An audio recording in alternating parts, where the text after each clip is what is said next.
റബീഉൽ അവ്വൽ 12-ന് ചെയ്യേണ്ട 3 കാര്യങ്ങളെക്കുറിച്ചാണ് പറയാൻ പോകുന്നത്.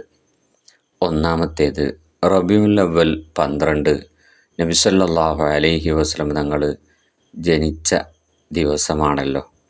അതുകൊണ്ട് ആ ദിവസത്തിനെ നമ്മൾ ബഹുമാനിക്കുന്നതിൻ്റെ ഭാഗമായി, ആദരിക്കുന്നതിൻ്റെ ഭാഗമായി നമ്മൾ സുബഹിൻ്റെ മുമ്പ് എഴുന്നേൽക്കണം. അഥവാ ഒരു 1.5 മണിക്കൂർ മുമ്പെങ്കിലും എഴുന്നേറ്റ് കുളിച്ച് വൃത്തിയാവണം.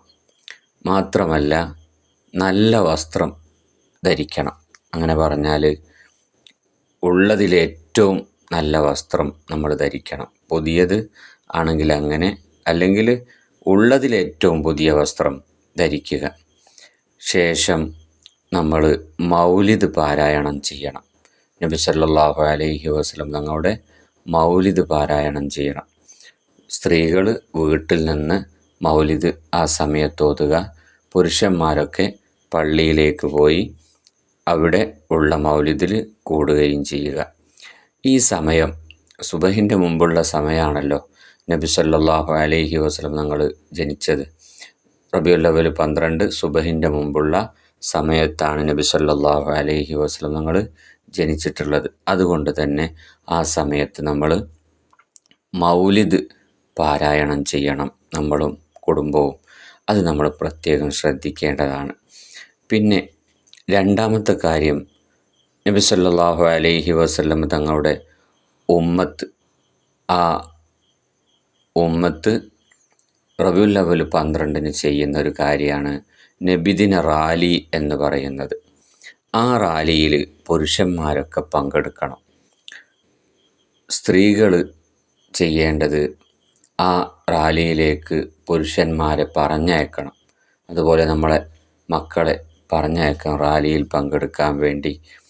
ആൺകുട്ടികളൊക്കെ നമ്മൾ പങ്കെടുപ്പിക്കണം.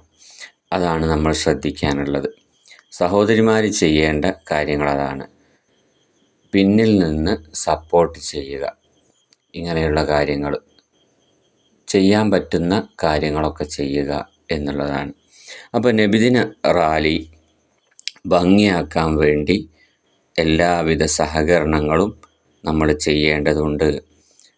റാലിയിൽ ചീരണി അഥവാ മധുരം കൊടുത്ത് അവരെ സന്തോഷിപ്പിക്കേണ്ടതുണ്ട്. നല്ല രൂപത്തിൽ അവർക്ക് സ്വീകരണം കൊടുക്കേണ്ടതുണ്ട്. അങ്ങനെ റാലിയിലുള്ളവരെ, അതുപോലെ ദഫിൻ്റെ കുട്ടികളെയൊക്കെ നമ്മൾ സന്തോഷിപ്പിക്കേണ്ടതുണ്ട് എന്ന് ഓർമ്മപ്പെടുത്തുകയാണ്. അതൊക്കെ നബി സല്ലല്ലാഹു അലൈഹി വസല്ലം തങ്ങളോടുള്ള സ്നേഹത്തിൻ്റെ ഭാഗമാണ്.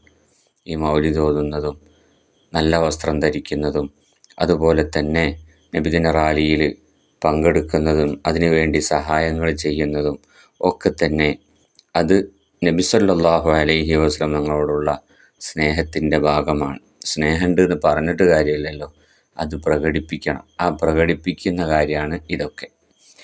മാത്രമല്ല, മൂന്നാമതായിട്ട് പറയാനുള്ളത്, നമ്മുടെ മക്കൾ കലാപരിപാടികൾ അവതരിപ്പിക്കും. അഥവാ പാട്ടും പ്രസംഗവും അതുപോലെയുള്ള പരിപാടികൾ. അപ്പോൾ നമ്മൾ ആ സദസ്സിൽ ഇരുന്ന് കൊടുക്കുക എന്നുള്ളതാണ്. അങ്ങനെ അവർക്ക് പ്രോത്സാഹനം കൊടുക്കണം, അവരെ സന്തോഷിപ്പിക്കണം.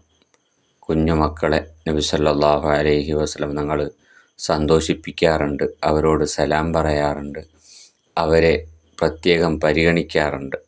അപ്പോൾ അതുകൊണ്ട് ആ മക്കൾ പാട്ട് പാടുമ്പോൾ നബി സല്ലല്ലാഹു അലൈഹി വസല്ലം തങ്ങളെ പറ്റിയുള്ള പാട്ട് പാടുകയാണ്, അവർ പ്രസംഗിക്കുകയാണ്. ആ സമയത്ത് നമ്മൾ അവർക്ക് പ്രോത്സാഹനം കൊടുക്കണം. അങ്ങനെ പറഞ്ഞാൽ ആ സദസ്സിൽ പോയി ഇരിക്കുക എന്നുള്ളതാണ്. എന്നിട്ട് അവരെ സന്തോഷിപ്പിക്കുക എന്നുള്ളതാണ്. ഇങ്ങനെയുള്ള കാര്യങ്ങളൊക്കെ നമ്മൾ ശ്രദ്ധിക്കേണ്ടതുണ്ട്. ഇൻഷാ അല്ലാഹ് നമ്മുടെ നാടുകളിലൊക്കെ നബിദിന പരിപാടികൾ നടക്കുമ്പോൾ അതിലൊക്കെ എല്ലാവിധ സഹായ സഹകരണങ്ങളും ചെയ്തു കൊടുക്കണം എന്ന് ഓർമ്മപ്പെടുത്തുകയാണ്. നബി സല്ലല്ലാഹു അലൈഹി വസല്ലം തങ്ങളെ സ്നേഹിക്കുന്നതിൻ്റെ ഭാഗമാണ് റബീഉൽ അവ്വൽ 12 നമ്മൾ സന്തോഷിക്കുക എന്നുള്ളത്.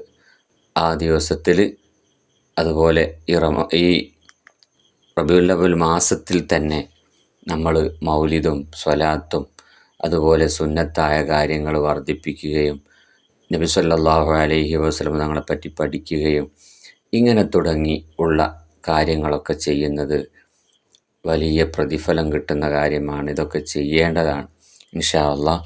അപ്പോൾ റബീഉൽ അവ്വൽ 12 നമ്മൾ ഈ കാര്യങ്ങളൊക്കെ പ്രത്യേകം ശ്രദ്ധിക്കണം എന്ന് ഓർമ്മപ്പെടുത്തുകയാണ്. അല്ലാഹു സുബ്ഹാനഹു വ തആല നമുക്കും കുടുംബത്തിനൊക്കെ ഈ കാര്യങ്ങളൊക്കെ ശ്രദ്ധിക്കാൻ അല്ലാഹു തൗഫീഖ് നൽകുമാറാവട്ടെ.